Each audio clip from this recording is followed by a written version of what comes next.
Welcome to the session on the PILPG elevator speech. The purpose of this session is to provide new team members with the PILPG elevator speech so that whenever you're in a professional interaction and someone says, "Oh, PILPG, what is that?" Or, "Oh, a global pro bono law firm, what do you guys do?" You have a ready-made answer which will take you through 20 to 25 seconds of that conversation. And there are two crucial reasons why you will want to become fluent in the PILPG elevator speech. The first is, and we all know this, it's exceedingly difficult to launch a conversation. What do you say? Well, you ask somebody, "Oh, well, what do you do?" And then they tell you. And then they turn around and they say, "Well, what do you do?" And surprisingly, a number of young professionals will sort of pause for a second and then stitch together random thoughts about their job or their experience, and then they'll sort of fumble their way into a conversation.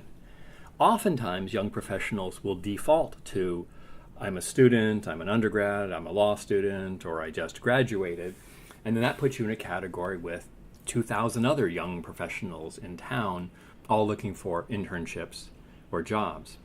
You have the rare position of being a research associate, a senior research associate, an intern, an extern, a law fellow at a global pro bono law firm.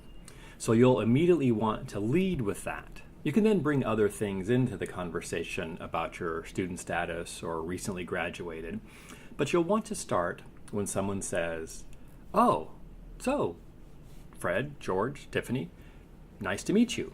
What is it that you do?" "Well, I'm a research associate, or I'm an extern, at the Public International Law and Policy Group, which is a global pro bono law firm that provides free legal assistance to parties involved in negotiating peace agreements, drafting post-conflict constitutions, and prosecuting war criminals." That is the PILPG elevator speech.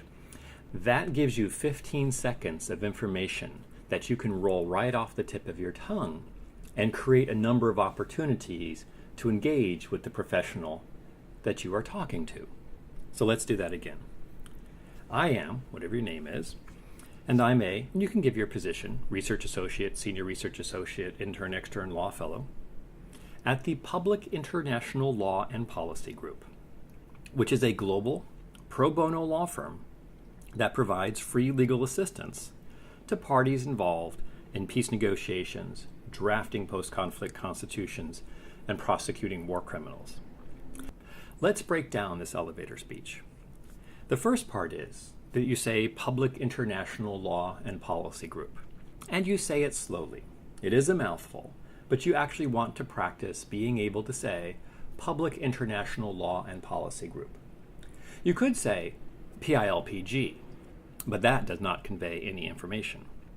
If you say Public International Law and Policy Group, right away you've signaled that you're in the rare field, and quite frankly the elite field, of public international law, that you also engage, or that the organization engages in policy, so it's not just lawyers, it's also policy. And don't go, for those lawyers listening to this, don't gloss over the word policy. And then group, which identifies that it is an organization, it is an entity. You then say it's a global pro bono law firm. And we've talked about this in earlier sessions of this orientation, that our organization clearly is global, and they may focus on that. They may say, "Oh, you're a global pro bono law firm. Where do you work?" And you'll be able to talk about the fact that we've worked in over 42 countries around the globe in the past 20 years. That we're pro bono. Whoa, you guys are a law firm that does this for free? And that you're a law firm. Many of the individuals that you will be interacting with in Washington, D.C., New York, and other places will be lawyers, and they'll be intrigued by the fact that you're working at a law firm, and that a one-of-a-kind law firm. The elevator speech then says, "We provide free legal assistance." And this is repetitive, but not everyone knows what the word pro bono means. Lawyers know what it means, others do not. So it's a gentle way of saying global pro bono law firm, and a foreign service officer, a think tank individual may not exactly know what that is. But then you say, we provide free, oh, okay, that's right, pro bono, it's free, legal assistance to parties involved in. And we say parties because we have such an array of clients that we work with. And so if they say, oh, well, you provide free legal assistance to parties involved in X, Y, and Z, so what kind of parties? That gives you the opportunity, if you are able to talk about your particular parties that you've been working with. Well, on one of the projects I've been working with, we've been doing a lot of work with civil society and youth and women leaders. Or in one of the projects, we've been working with a government on a peace process, or working with major political parties to draft a new constitution, or with rebel groups. So it gives you lots of latitude. And then you go into the 3 practice areas, which provides assistance with drafting peace negotiations, post-conflict constitutions, and prosecuting war criminals. Even if you're only working on one of these, you want to explain all 3. It identifies and showcases the uniqueness of the organization, and it also creates opportunities for you to connect and have a conversation with the person with whom you're interacting. So again, I'm so-and-so. I'm a research associate, senior research associate, law fellow extern at the Public International Law and Policy Group, which is a global pro bono law firm that provides free legal assistance to parties involved in drafting peace negotiations, post-conflict constitutions, and prosecuting war criminals. They may ask you a number of follow-up questions, so you should have additional mini elevator speeches just in case the elevator gets stuck, or if it becomes quite a detailed conversation. They may ask, oh, well, where do you get your funding? You know this because you have or will listen to the orientation session on funding. Don't repeat the entire orientation session, but have one sentence and say, oh, well, we receive, or PILPG, and you can always say we. You're part of PILPG, you should embrace the we of PILPG. Well, we receive our funding from a variety of sources. We had initial seed funding from the Carnegie Corporation of New York.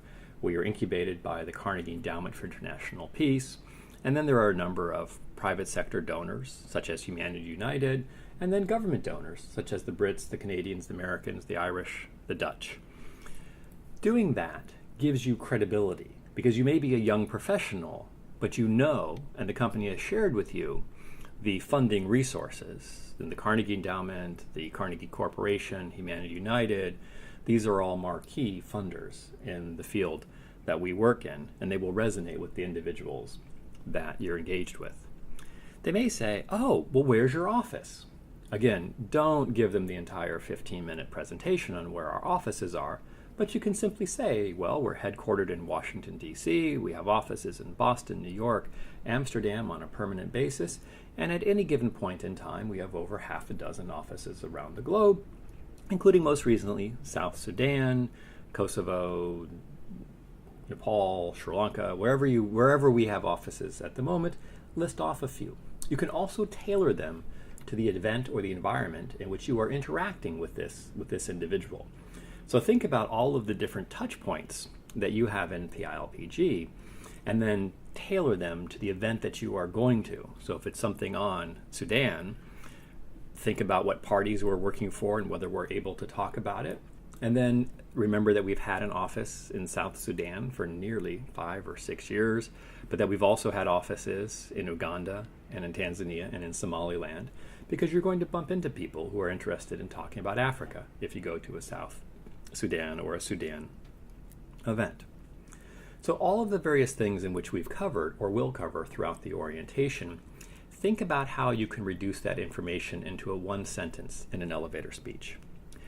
An individual will discuss with you for 5, 6, 7 minutes, and they will come away very impressed that you know your organization's elevator speech, because everyone has an elevator speech, but few personnel actually become fluent in that company's elevator speech. And that whenever they tried to find different points of conversation with you, you had a 1 or 2 sentence response. You didn't start with, and then try to vaguely recall something that the company does. You were able to talk about the funding. Oh, well, who are your clients? Well, we're lawyers, so we don't talk much about our clients, but we have worked with nearly 24 parties involved in peace talks, 24 constitutions, and every single international war crimes tribunal.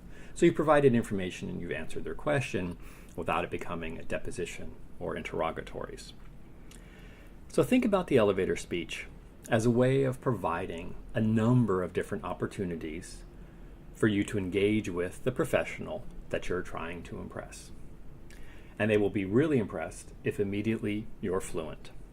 I work with the Public International Law and Policy Group. It's a global pro bono law firm that provides free legal assistance to parties involved in peace negotiations, drafting post-conflict constitutions, and the prosecution of war criminals. The last point on elevator speech is that individuals that you interact with will frequently ask you, "Oh, what do you do?" And young professionals oftentimes mistake that for, "Oh, what do I do?" And then you start to answer, "Well, I've only been there for 3 weeks and I've just started on an assignment and I'm not really sure if it's confidential." And that's not a very interesting platform on which to engage with you. So when they say, "Oh, well, what do you do?" assume that they mean, or transform it into meaning, "What does PILPG do?" and then do the elevator speech. They may then follow up and say, "Wow, well, as a law fellow, what are you doing at PILPG?" And then here you should describe the job of a law fellow, an RA, or an SRA, and say, "Well, as a," whatever your position is, "I'm heavily engaged in the preparation of client work product, research, analysis, writing. I'm engaged in client meetings, strategy. I also engage in special projects." Again, you're describing your position and all of the things that you have begun to do or will do, because they're trying to suss out whether or not they want to bring you into their professional network, and they want to get a sense of whether you grasp what it is that your job is and what it might be.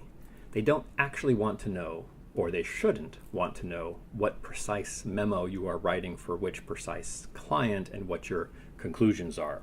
And if they start asking those types of questions, then you need to extricate yourself from the conversation.